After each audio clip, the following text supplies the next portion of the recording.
आज की इस वीडियो में हम बात करने वाले हैं बैंगन के पौधे के बारे में। सर्दियों के मौसम में बैंगन के पौधे पर ज़्यादा से ज़्यादा फल और फूल कैसे पाएं। तो नमस्कार दोस्तों, स्वागत है आप सभी का हमारे लाइव गार्डन टिप्स चैनल पर। तो चलिए दोस्तों, वीडियो को शुरू करते हैं। जान लेते हैं सभी चीज़ों के बारे में, किस प्रकार से खाद यूज करना है और किस प्रकार से फर्टिलाइज़र बनाना है, जिससे सर्दियों के मौसम में बैंगन का पौधा फलों और फूलों से भरा रहे। तो जैसा कि दोस्तों और आप सामने देख पा रहे होंगे, हमारे इस बैंगन के पौधे पर काफ़ी मात्रा में ढेर सारे फल आए हुए हैं। यदि दोस्तों इसी प्रकार से सर्दियों के मौसम में बैंगन के पौधे पर फल आते रहे तो फलों की अनगिनत संख्या हो जाएगी और आपको कभी भी मार्केट से बैंगन खरीदने की ज़रूरत भी नहीं पड़ेगी। यदि दोस्तों आपके बैंगन के पौधे पर सर्दियों के मौसम में फल और फूल आते तो हैं पर वह रुक नहीं पाते हैं, तो आप इस वीडियो को बिना स्किप किए पूरा जरूर देखना, क्योंकि आज की इस वीडियो में हम बताने वाले हैं ऐसे फर्टिलाइज़र के बारे में जिससे बैंगन के पौधे पर कभी भी फल गिरने की संभावना नहीं आएगी और आपका बैंगन का पौधा फल और फूलों से भरा रहेगा। तो चलिए दोस्तों, अब हम बात कर लेते हैं बैंगन के पौधे की केयर के बारे में। बैंगन के पौधे की केयर किस प्रकार से करनी चाहिए जिससे बैंगन का पौधा फलों और फूलों से भरा रहे। तो सबसे पहले दोस्तों, आप अपने बैंगन के पौधे की 10 से 15 दिन के बाद गुड़ाई जरूर कर देनी चाहिए। गुड़ाई करने से होता क्या है कि जो आपके बैंगन के पौधे की रूट्स हैं वह चारों तरफ फैलने लगती हैं और आपका बैंगन का पौधा धीरे धीरे करके ग्रो करने लगता है। और गुड़ाई करने के साथ साथ आप अपने बैंगन के पौधे में साधारण सी चीज़ अपने घरों में यूज होने वाली जिसे हम नमक बोलते हैं, तो आप अपने बैंगन के पौधे में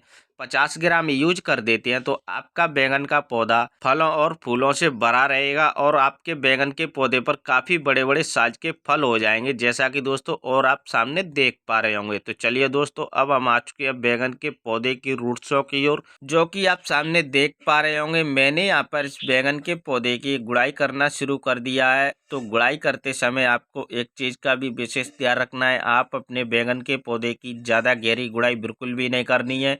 यदि आप अपने बैंगन के पौधे की ज़्यादा गहरी गुड़ाई कर देते हैं तो आपके बैंगन के पौधे की जो रूट्स हैं वह कट सकती हैं और आपका बैंगन का पौधा धीरे धीरे करके सूख सकता है। तो जैसा कि आप सामने देख पा रहे होंगे, मैंने यहाँ पर इस बैंगन के पौधे की जो गुड़ाई थी वह पूरी तरीके से कर करके रेडी कर दी है। तो चलिए दोस्तों, अब हम बात कर लेते हैं फर्टिलाइजर के बारे में। बैंगन के पौधे के लिए फर्टिलाइजर किस प्रकार से बनाना है। तो जैसा कि दोस्तों और आप सामने देख पा रहे होंगे, मैंने यहाँ पर एक खाली बर्तन लिया हुआ है। इस बर्तन के साथ साथ यह साधारण सी चीज दिखाई देने वाली अपने घरों में यूज होती है जिसे हम नमक बोलते हैं।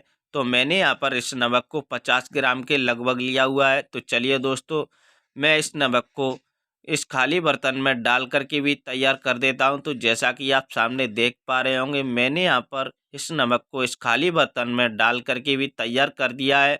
और इसी के साथ साथ जो दूसरी चीज़ ली है उसे भी मैं बता देता हूं। तो जैसा कि आप सामने देख पा रहे होंगे, मैंने यहाँ पर डीएपी ली हुई है। डीएपी को मैंने यहाँ पर 50 ग्राम के लगभग ली है। तो चलिए दोस्तों, इस डीएपी को भी डाल करके भी तैयार कर देता हूं। तो जैसा कि आप सामने देख पा रहे होंगे, मैंने यहाँ पर इस डीएपी को भी इस खाली बर्तन में डाल करके भी तैयार कर दिया है।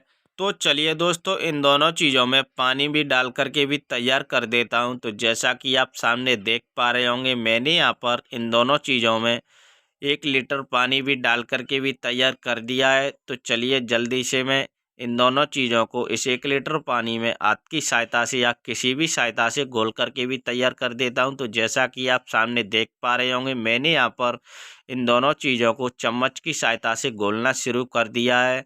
तो जैसा कि दोस्तों और आप सामने देख पा रहे होंगे, मैंने यहाँ पर इन दोनों चीज़ों को इस 1 लीटर पानी में 2 मिनट की कड़ी मेहनत के बाद घोल करके भी तैयार कर दिया है। और जो मेरा फर्टिलाइज़र है वह पूरी तरीके से बनकर रेडी हो चुका है। तो चलिए दोस्तों, जल्दी से मैं इस फर्टिलाइज़र को इस बैंगन के पौधे की जो गुड़ाई की थी इसमें चारों तरफ डाल करके भी तैयार कर देता हूँ। तो जैसा कि आप सामने देख पा रहे होंगे, मैंने यहाँ पर इस फर्टिलाइज़र को इस बैंगन के पौधे में डाल करके भी रेडी कर दिया है। तो दोस्तों, आप इतना काम कर लेते हैं तो आपका भी बैंगन का पौधा सर्दियों के मौसम में फलों और फूलों से भर जाएगा और आपके बैंगन के पौधे पर काफ़ी बड़े बड़े साइज के फल हो जाएंगे। तो चलिए दोस्तों, फिर मिलते हैं किसी नए टॉपिक के साथ। तब तक के लिए थैंक यू।